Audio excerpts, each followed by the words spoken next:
And here I am, thinking ever so seriously about all the things that we can do in this world right now. There are lots of little projects and smart things we could do to make our experience better here in Sky Factory 3. And as I'm formulating a plan, I decide, right, now is the time to record an intro. And these eyes, man, I cannot take them seriously at all. But welcome back, everyone, to another episode of Sky Factory. And if you enjoy these solo episodes, remember to leave a like. And remember to go over to Ren's video and leave a like as well, as today you have two videos to watch because it is solo time, meaning there is no fella Logfellow with me today. I'm on the server by myself, and I had a plan. I had a plan to upgrade our mob farm and show you how I was going to fix this and how amazing it was going to be.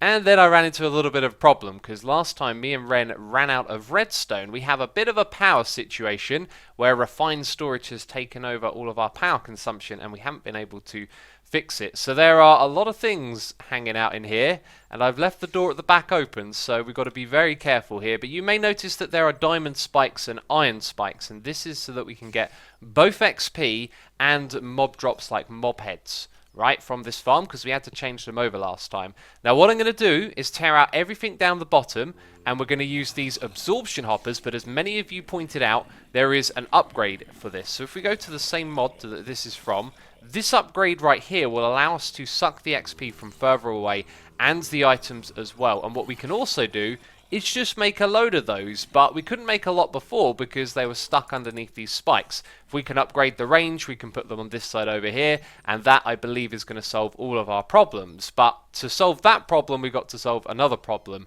which is that we need a lot of redstone, and we are basically out. We have blasted through our supply, and we are no longer producing redstone, which we only get at a small rate from over here anyway, because we're kind of out of power. So this thing, as you can see, doesn't have enough lava because it zaps through all of the stuff, and currently we're good enough to run our refined storage system with it occasionally going down a little bit like that. As soon as I attach this, these machines start sucking up some power, and then it stays in the negative, which is not good at all. We slowly lose power over time. So we need to make a new power source in order to get redstone, but I'm umming and ahhing at the moment because this thing is only going to produce redstone slowly. So I'm wondering, is there a quicker way that we can produce this stuff? I believe the way forward is to build a giant lava farm, which we will use a platform for, and it's going to be a cool platform.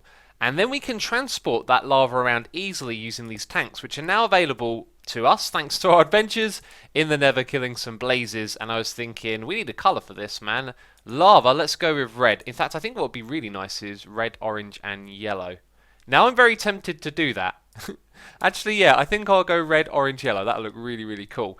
Anyway, it turns out we've only got like 9 red dye in the system stored away, and I thought that can't be right. So I come up here, have a look around, and you can see that these guys are fine. These ones over here are fine, but where our red ones are, you can see that there are lots of items being stored up. So somewhere down there, in fact, it just looks like it's the few on the end, although this one here's got loads of iron.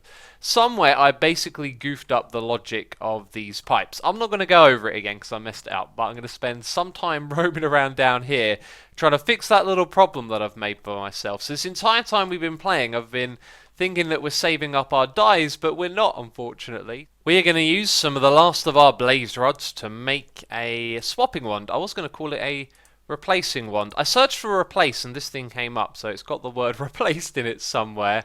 We fly up top though, you'll see that I tore down that temporary blaze farm. I don't know what Ren's going to do for his solo episode, but I'm going to suggest that he builds a blaze farm. It'd be interesting to see what he will do with that. And the problem down here has been fixed. I tell you what, these pipes, they give me a headache. But the reason that we want this wand is because we want to replace the grass that we have there as mobs keep spawning on it. And apparently that costs experience. I didn't know this. You know, me and Ren mentioned this when we were recording, that it didn't have a charge meter down here. It's because it's using XP instead, so that costs just over 1 level.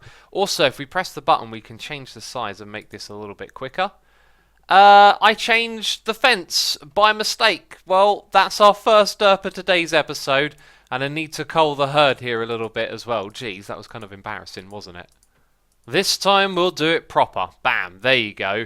And then we change it back using the wand as well. Aha! That was clever. That was definitely clever. We're just left with a little bit of dirt here. It's not real grass, I know, but now that there's no actual grass up here, it means that our passive mob farm will be working again. If you didn't or didn't know, basically all the mobs spawned there, they filled up the mob cap, and then this thing became kind of useless.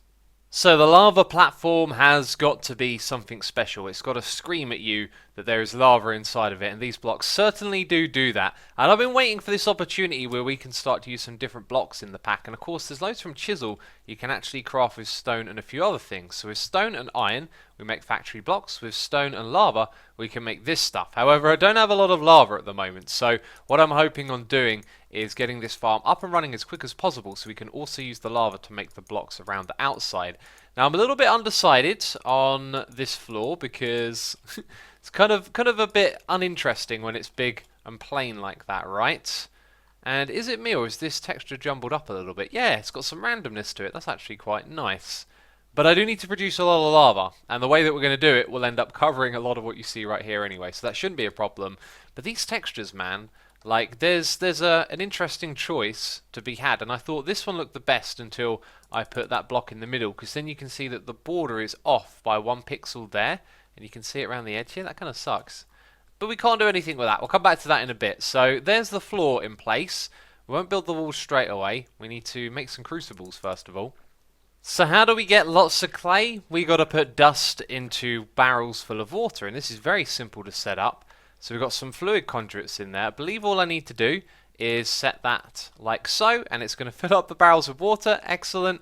And then we've also got some item conduits attached as well. Now notice how this is an in and out channel with green and brown. So it will take items from the chest on the left of me with brown, and it will take out the clay that we get with the green channel. So all we need to do now is set up an item filter for the brown, which is for dust. Yes, because dust is needed to make clay. Right. Now, I thought we might need to automate the process of making dust, which would be a nice thing to have that being made round the clock, but we've actually got a whole bunch of the stuff right there, and I'm going to have to throw that bit on the ground, I guess. So we can just take a batch of that, slap it into this chest, and it should start making some clay for us. And it's done that immediately. However, I didn't actually set up that filter yet, so it might try and send clay back into these barrels as well. It could just be that it's not possible to put clay in here, and I didn't actually need the 2 channels, right? And that would have been a lot simpler, but it was so quick to set up, I can't complain. And now we're getting tons of clay. That mob farm down the bottom there has actually helped me out a little bit. This looks so cool, doesn't it? Flying around like this. The reason it's helped me out is because a lot of mobs haven't spawned on here because they're all hanging out down below. So I'm lucky there. I'm guilty of not placing down enough torches. Actually, I have no torches on me right now. What we do have is the illumination wand. I'll put a few of these down for now, and we need to figure out a proper layout for the lighting. As always, you've got to do that to hit all the spots and make it nice and neat. But this area in the middle is going to be dominated by crucibles, and these are unfired ones. I need to go and fire them. And they also need to have fire water below them. So those are some things I need to consider. The layout is literally going to be a massive grid like this. And as you just saw a moment ago, we used item filters and item conduits and fluid conduits to move things in and out of here, and we're going to do the same thing again. We're going to move cobblestone in using the item conduits, and then we're going to move the lava out using the fluid ones. So we will have rows of them like this, and then at the end we're going to have a row of tanks as well, which is going to pick up all of the lava. But as I said, I needed to sort out the fire water first of all, and these are unfired as well, which means that we need to put them in a furnace.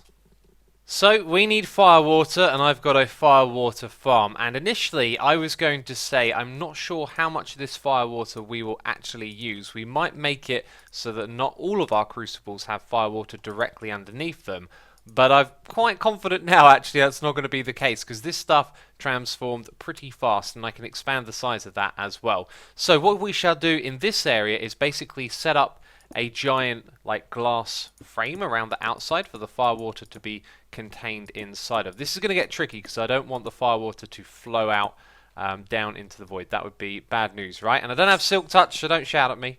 And I think actually we can just click that to make it go away. Excellent. And then here's where the firewater is going to go. Right there. Now this means that the crucible will go above it and its efficiency will be times 8. There we go, rate times 8, that's great. And then we're left with one more block of space before the ceiling fits in. So we've got to build this entire thing before placing the platform above. It's got to work, and then we've never got to look at it again, you know? That's how it's going to work. So we got our crucible. We're going to use conduits, and you guys told me about a conduit probe. We'll come back to that in a moment because that's going to save us a lot of time.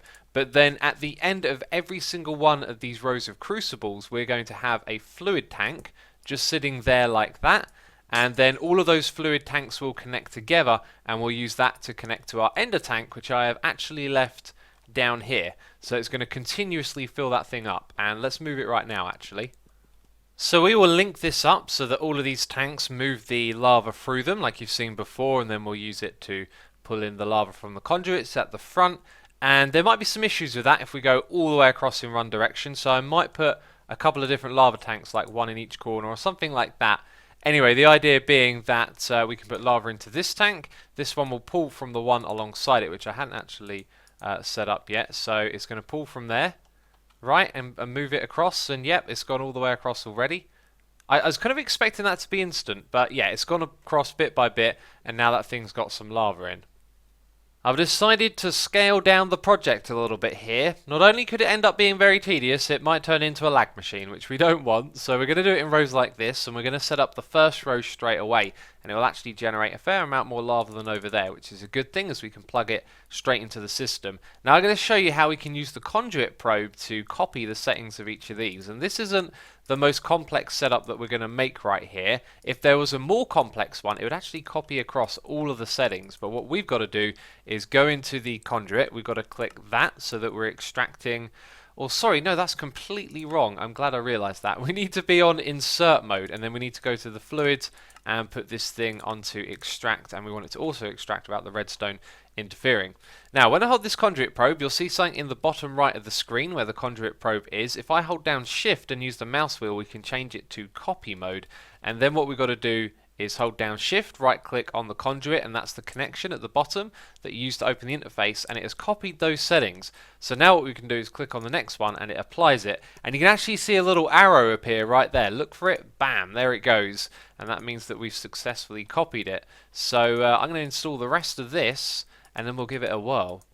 Well, there it goes. Straight away we're producing lava, and I believe that this is going to be fast enough to keep up. As I go across here, we can see that there's loads of cobblestone, and one of the things that helped with that actually was to put it into round robin mode, so it's going to try and evenly distribute, and there is loads and loads of cobble to go around, and it is instantly being turned into lava, and it's filling up this tank straight away, which is just awesome. Now I've also put that on this side so that the one on this side, the tank that'll be here, could share that, and then for every 2 rows that we've got, we can use 1 lava tank. Okay, I've slapped this sucker down on the end here, and this thing is yanking the lava out of it, and it's going all the way through here, and occasionally it looks like it's not, but trust me, it's getting its way to the end here. And it also, in this place, looks like it's not working, but if we go down below and look at the power in the system, you'll see that we're now up to, well, 3,000. It was 2.5 a moment ago, so we've definitely produced more energy. And do I have energy conduits on me? I don't, but I'm going to go grab one, and that means that we can bring this thing back online, which means we'll be passively making redstone again, as currently all of our sieving is deactivated. So we now got an infinite source of lava, or at least one that we can pull from, because all the other stuff we were making was being used. Hi, I'm trying to just make that one, thank you. There we go, that should probably be enough. And when we head up here, you're going to love the sight of this. Doesn't that look ever so cool? That is awesome right there. One thing I need to do though is make more of these, and we're actually running out of blaze rods as we need to put them between each of these like this. But now we can focus on the walls around the outside, and I think that this is just a little bit too much. There's too much lava on display, so maybe we go for something where it's a little bit more subtle. I like the disordered tiles, I think that one's called, and that one there as well, trodden bricks. I reckon those two could look pretty good. So let's try a few segments with the different textures. It's just screaming at me, I tell you. It's screaming at me to mix it up. Rather than go for one different type filling up a panel, I think the best one, or the best thing to do, would be to mix up a whole bunch of them. So there's quite a few that are similar to this, and I think it mixes with these two as well. So that's what we're going to do. We're going to pick out about 5 or 6 different textures and go with the randomization route. Well, that is looking extremely cool now. I gotta say, I'm really impressed with how this one has turned out. And also I put in some black wall with an elevator block. So we have a black elevator which kind of just fits in a little better. And I also put the little illumination directly on top of it. I feel like it's a nice way of highlighting that it's there. But as for the top of this, I'm not sure exactly what we're going to do yet, but there are more pressing things to do, like getting blaze rods so that we can fix the system over there. So I'm going to reinstate our temporary blaze farm, but I'm going to make a few little automations to it as well. Temporary is certainly the name of the game here. I'm thinking we could do some really cool stuff over here. This doesn't just have to be for farming blazes, we can make spawners for other mobs. So what I'm going to set up right now will be the technology that we'll use later on to farm a lot of mobs. And if you're worried, nope, the farm is not directly above us, so we're not going to influence that by creating a big platform here. And this is temporary, but I've gone for the chiseled stone block, you know, because it's a little bit easier on the eye. Recording at night is not always nice. It's now daytime, so don't worry about that. And again, just to emphasize, as I was a moment ago, temporary platform is pretty ugly. We're going to be using vector plates to push across the mobs that spawn. Now, a little bit of info for you. Natural mob spawning, like what we got going on down there, that can work with these. So mobs will actually spawn on these vector plates. The recipe of them is really cheap. We've got our slimes from our chickens over there, and we've got our sugarcane from the little sugarcane farm that we have. And so they're nice and cheap, but here's the cool thing, you can put them in there and upgrade the speed at no penalty. In fact, you can put it in there again and go to the extreme one, and then from the extreme you can go back to the normal one. So it's your, like, the crafting is the way of you being able to set the speed of it, right? So let's check out the red one first of all, and I might go off the platform. That was fast, but I was kind of expecting to be hurtled off the edge, which didn't actually happen. Let's do that again. Bam, that was seriously fast, right? And that's probably going to be a little bit too fast for what we want to do, is we've got to consider that the server has to do a lot of stuff when it makes that happen. So we're going to go with this one, and that's a nice speed to move the blazes across at. So if we build a dark room on top of this thing, again, remember it's temporary, we put a load of these vector plates underneath it, we can push the blazes all the way over to some diamond spikes, which I got right here. So we're going to throw those down on the ground. Let's make this farm 9 across. Let's make 2, 3, 4, that block there, the center. So there you go, that's 9. And then on the opposite side of where we'll have our wall, which will actually be right behind these spikes, then we can go ahead and just simply slap down one of those with an advanced item collector on, and you got yourself a blaze farm. It's going to be that simple. Right, I'm going to build this thing, I'm going to configure everything, and then we can put the spawners in together. It's an ugly box. It really doesn't look too special at all, but it took about 10 minutes to throw together, which is fantastic. And I realised I don't have to take a trip anywhere because all that we need is actually in our inventory. Now, I must make sure to place a block above, and also we don't want those blazes to become aggressive, right? Contains 0 items, but you contain a block. I don't know what's going on with that. I think this thing's got room for 3 of them, so we're gonna slap them down. In fact, I could have put one at the very bottom. Yeah, let's do that before we can't change our mind. In fact, let's count. 1, 2, 3, 4. There we go, and we got 4 of them. So we're gonna break that one. That's right, I guess. Okay, let's take those suckers back. So, 1, 2, 3, 4. One on top. Bam. Okay. Now it's nice and dark in there. Let's throw down one of those on the top. And the blazes should be spawning. I can hear them taking damage. And they're dead already. Now, one of the things that crossed my mind is that the blazes can fly, but that's only if they're looking at a player. Otherwise, they're going to drop down onto the plates and get zapped across. Look at that sucker go. He got wrecked. Oh man, this is cool. This is really cool. I'd expect them to spawn a little bit faster, to be fair, and we haven't exactly built this to optimize the spawn rate. And bam, compress blaze. Oh, he should have like made 9 more when he died. Maybe that's only if a player kills them. And there we go. We've got blaze rods. Now, I was also thinking that other mobs might be able to spawn in this room as well, because they can spawn on the vector plates and it's dark in there, which means if we fly away, some creepers and the like might spawn in there, and it would generate other items as well. But while we're nearby, we're activating the spawners and we're getting blazes. We're also getting loot bags and essence. This is seriously cool. I can do a little bit of AFKing here now, which I will do. I'll do that right now. But later on, we've also got to hook this up to our refined storage network, so we don't have to manually move these items around. This thing's been hooked up, and inside of the chest we had gunpowder, spider eyes, stuff like that, so other mobs are spawning in there. But if we get our hands on more spawners, all we've got to do is dump them over here, and we can get some more specific resources. This thing, though, I'd love to rebuild it. I didn't have the time to do it all fancy today. It would have been nice to have done so. And heading back over in this direction, I've hooked up all of the tanks. They look really cool. I mean, I didn't have to put one on either side of each of these, but why not? You know what I mean? And heading over here, we can now adjust this thing. So what I'm thinking of doing is putting a fluid conduit above where those energy ones are and moving this so that it is, you know, where they are now.